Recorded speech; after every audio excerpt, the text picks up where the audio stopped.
Excuse me, আমি কি এখানে বসতে পারি? Thank you. আপনি কোন ডিপার্টমেন্টে আছেন?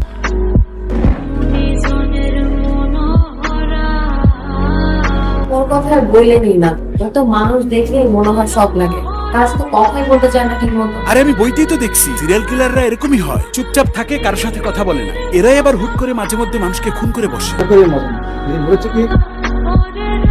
সমস্যা কি আপনাদের? মেয়েটা নিজের মতো থাকতে চায়, থাকতে দিন না। সবসময় আমার পিছনে লেগে থেকে ওকে বিরক্ত করার কোনো মানে আছে? ও তো আপনাদের কোনো ক্ষতি করে নাই, তাই না? এমন তো না আপনার কোনো কাজে বা আপনার কোনো কথা এসে বাম হাত দিছে দেয় নাকি? তাহলে আপনারাও দিয়েন না, ওর যা ইচ্ছা তাই করুক। সব পুরুষ এক হয় না, তাই না মা? না রে মা, সব পুরুষ এক হইলে কি দুনিয়া চলতো না। এটা তুই যত তাড়াতাড়ি বুঝবি তোর জন্য ততই ভালো। ঠিক বাসায় যাচ্ছেন? চলুন আপনাকে নামিয়ে দিই। আরে আসুন, কিচ্ছু হবে না।